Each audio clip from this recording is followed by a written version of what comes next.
Hey guys, Panda here. We are going through a different type of subreddit today. This is Neckbeardstories. Now, these are some lengthy, meaty posts, so it might end up being that I break this down. Maybe I can only add so few stories. We're gonna see what happens. This is the first one we're doing, and we're just gonna kind of dive in. Also, this is the kind of subreddit that a lot of people will post kind of either satire or just, not real stories. And those are kind of easy to decipher out, but I just want to make sure that I get just the real meaty bits. So for this first one, it is Gothbeard, my freshman year roommate. Now, when I first came across this sub, I had quite a few laughs at the stories, and then I realized I had a few neckbeard stories of my own. This is a long one, but it's a good one, I think. It certainly makes me laugh just recalling it. I started college back in 2010, and while I don't know if the term neckbeard was a thing at the time, they were certainly around. I played ice hockey growing up, and I was just barely talented enough at it to get a few scholarship offers, although I was told that when I got to campus I'd be rooming with other student athletes. Upon receiving my dorm assignment, I found out that due to record enrollment, I would start my college career, in a regular dorm. So I move in, I'm in a quad, myself and 3 other guys, which, as a person who is currently in college, quads suck. They're so bad. Sharing a bathroom with so many people is just awful, and if you financially can, go for the one that is you and another person in 2 separate rooms and you get your bathroom. That's what I do. I pay a little bit more towards housing, but you know what? I pay a little bit less in other areas of my, campus payment plan so that it just kind of balances out.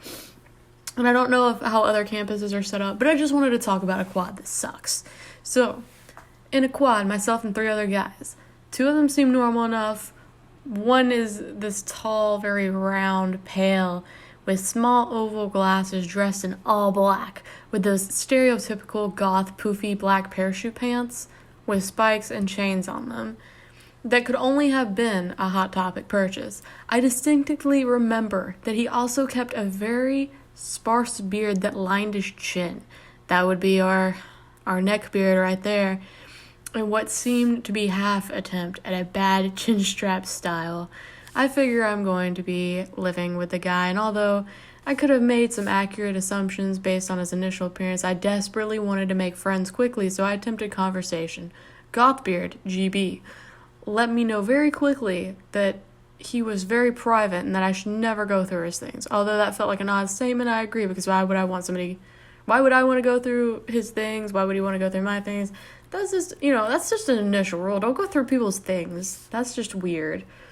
The quad had bunk beds. Oh god, that's worse. Like, can you imagine having a very terrible day at school, like your professor's being a jerk, you just hate your life in general, and then you have to climb up to your bed? I would just sleep on the floor at that point. Anyway, bunk beds. And in the first 5 minutes of our discussion, I noticed that GB had taken the lower bunk and was unpacking what looked like shower rings and blackout curtains in an effort to keep the conversation lighthearted. I asked him about him. He quickly, without hesitation or shame, let me know that he had the curtains so that he could watch adult films and anime privately. I always thought that was a weird thing to mention, both of those, and that they were also so he knew he would be able to bring women back to the room without having to worry about being spied upon. I kept the conversation cordial, but WTF, right? I mentally told myself that I would have to spend a lot of time in the dorm with him since I would be starting daily conditioning with the team in the next couple of weeks. I would get to move into another dorm next semester. Anyway, the next 2 weeks, I didn't have to talk with GB much, although he seemingly always in the room. His curtain was almost always closed. I started to avoid the dorm as much as possible, as I noticed the room started to smell like unwashed socks. Instead, I started hanging out with some guys down the hall that would leave their room open all the time, and they would just mostly play sports video games like Madden or the soccer thing. I don't want to mispronounce that. Is it FIFA? Let me know in the comments. Maybe I'm just ignorant. I haven't played that game. I like Sunshine. Mario Sunshine. Chef's kiss. Love it. Anyway, by hanging out in their open room, I quickly met almost the entire dorm. including a couple of gorgeous girls. One of them, I'll call Elle, started coming down to the gamer room pretty frequently just to hang out. One evening, we were playing Madden as usual, and Gothbeard appeared in the doorway. Despite the fact that I technically lived with him, I haven't seen him in probably 4 days. He said, "I'm disappointed. I was hoping there were some real gamers here, but I see you only like to play trash games. Jocks are all the same." And then he left. We all looked at each other awkwardly, and after I explained that he was my roommate, we had a laugh about it. Even if he's your roommate, I wouldn't have even told people he was your roommate. I would have just been like, that was just rude. There was no reason to be like that. It's also became apparent that Elle wasn't into games, but she wanted to hang out with the guys. Over the following days, we realized we had a mutual interest in each other, and we started dating. The relationship started fast, but hey, we were freshmen, and it was nice to have a girlfriend while trying to navigate the new world that was college life. Anyway, hockey schedule started to pick up, and I had less and less time to hang out in my dorm with friends or Elle.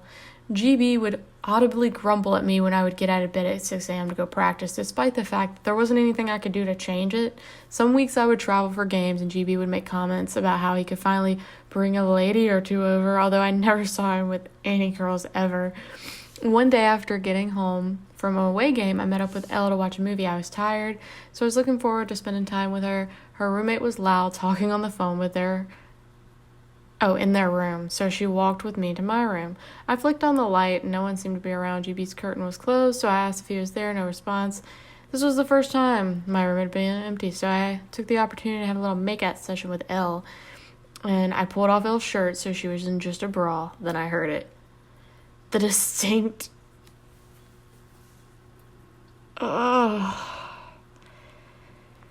muttered from under the bunk bed across the room. I turned to look and see GB's curtain pulled halfway back with him shirtless and his arm making movements back and forth. I'm extremely thankful now the curtain was only halfway pulled back without me missing a beat. He said something else I'll never forget.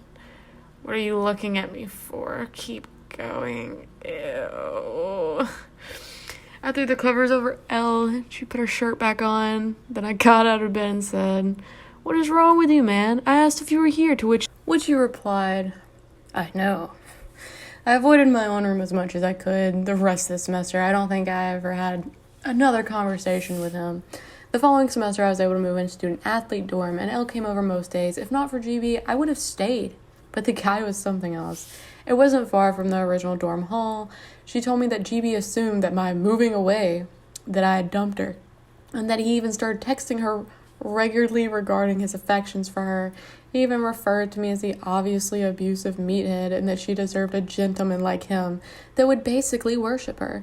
He later went on to ask for nudes, then went on angry text tirades after she shut him down, and he threw a fit about it in front of her and a bunch of my friends, citing that he had seen her in her underwear already, so it was the big deal.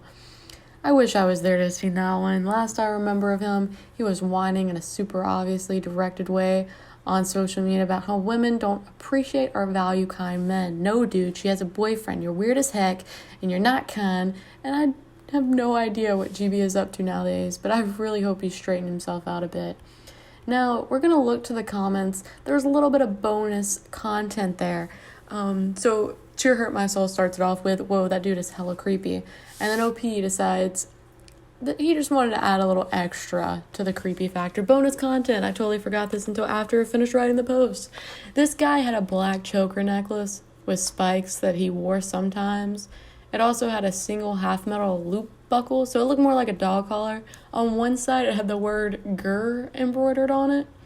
Only time I ever asked about it. While choker necklaces were common with goths, this one seemed to be specially made for some kind of BDSM fetish or something. GB told me that his necklace was for special use only and that he liked being dominated. Cringe. I'm glad I never saw him with an actual woman, because that would have had... I've had to imagine some things that I'm sure I can't unsee. So that's like the scary part of going to college and having a roommate. You don't know who you're gonna get, and I mean, I can just see this. Like, I've heard my own friends' horror stories with roommates, so I can believe this story with every fiber of my being that this guy had his neckbeard roommate trying to get off to him and his girl. I could see that. This is kind of a mild version of some of the things that my friends have gone through with their roommates. So, like, this is nothing, but, like, my gosh. It's crazy that people actually act like this and just don't see anything wrong with it. And at the bottom, the whole, I've already seen you in your underwear anyway, send me a nude. Just block people. I'm a big fan of blocking. If we just block them and just keep blocking them, eventually they'll go away. They'll get tired of making random accounts. Though, I don't know, some super stalkers still like to make accounts, so I don't know. But I am a big fan of blocking, and I've just blocked him right away. Okay, last story for the day, because the other one it was just a big meaty chunk of a story, so we're just going to get into our last story of the day. Why won't you be my soft boy lover? Creep NB writes a love fee fanfic about me. So we got a neckbeard that's writing some fanfic, so let's just dive into this story. So I know the spell goes for new poster and all, and I won't waste your time. It's a little long, and this happened some time ago, but I can still remember most of the details, so this is a basic gist of what I can remember and what I'm willing to tell you, since I hate to think about it.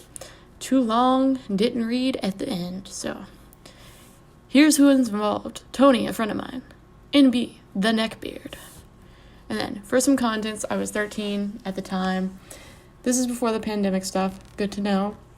My friend Tony and I were hanging out at the lunch table, talking about comics and nerd junk, when Tony noticed that Neckbeard was staring at me. At the time, I considered myself male, being gender fluid and all, so I was used to weird looks from some kids in our grade, but born a girl, so there we go, they were transitioning. Good to know. We ignored him, though, since he wasn't really bothering us. Hey, dude, he's coming over here. Oh, no. That's just what should have been put there, but instead it's just a question mark, so it's an oh no. I turned around and watched as Neckbeard walked over to our table with a green notebook in his hands. He asked to sit. We nodded. Once he sat down on the bench, he looked at me and asked if I was okay. Yeah? Do you have a boyfriend? What? I just kind of sat there, mouth open, confused. He asked me again. No, why? Great. I'm glad you're not taken. It'll make it easier for us to work things out. What?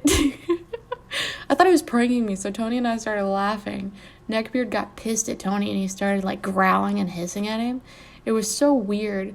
I've heard kids who hiss and act all protective and stuff, but this was beyond weird to actually see it in person. I don't remember the conversation Tony had with Neckbeard, but mostly because I was laughing. Back off. OP's mine. I marked him. Bro, what? That sounds super creepy, dude. Neckbeard growling again. We'll talk later. Marked him? Excuse me? After he left, Tony and I headed back to our lockers early to avoid being in the hallways with him during the lunch transitions. My school had lockers for the 7th and 8th graders. The next day, class went by, and I went to my locker. I noticed a purple piece of tape with paper on it. I took it off, opened my locker, figured I'd read it later in class. When I finally did read it, it was 10 minutes later, before the late bus dismissal. It was a whole love story about a handsome man and a cute soft boy, and how they had a beautiful relationship hidden from everything. It was all from the narrator's point of view, really crappily written. I showed it to Tony while we were walking to the buses, and he pointed out how the soft boy character had my name and hair color and stuff. So, getting on my late bus while talking with Tony. Seriously? Ew. Yeah, look, Neckbeard put his name as the protagonist. That seems like something you should have noticed beforehand, just saying. When I got on the bus, Neckbeard walks over to me, pretty much threw me into the seat next to him. I flipped out, obviously, but he just looked at me and asked what I thought of the story. When I didn't answer him, he started to growl and hiss at Tony again and grabbed the paper from him. Long story short, the bus driver separated us. For some time after that, meaning the rest of the school year and up until the middle of 8th grade, he would constantly harass me about being his soft boy lover. And he was always telling me how he'd make me his by getting his guys to kidnap me and show him how great he is. If you have to kidnap somebody, you're not that great. There's more that I don't want to bring up since it was a while ago and since I don't want to have to remember it again, so I'll end things here. TL Doctor. I love watching Reddit stories, and it's like the little robotic voice, and it's like, TL Doctor. So, TL Doctor. I rejected a neckbeard after he asked me out, using his messed up love life fan fiction. Yeah, let's see if there's any good comments. Just looking at the comments, it's it's just mostly people saying, you know, they're scared of neckbeards. And you know what? I agree. The fact that you have to say, I'm gonna get somebody to kidnap you is pretty messed up. Ugh. But yeah, this was Neckbeardstories. This is the end of the video. Hope y'all liked it. It is me still trying to work out kinks and stuff for this channel and for like story-based content. I do like the post ones because they are easier to navigate. I'm getting the hang of this. Slowly but surely, it will be able to rough out all these rough edges in my channel. But yeah, thank you so much for watching. If you liked it, let me know. If you hated it, let me know. If you don't want neckbeards around anymore, give this video a like. For every like, we will exterminate one neckbeard. Anyway, thank you for the support. I upload every Monday and Friday, and I will see y'all next time.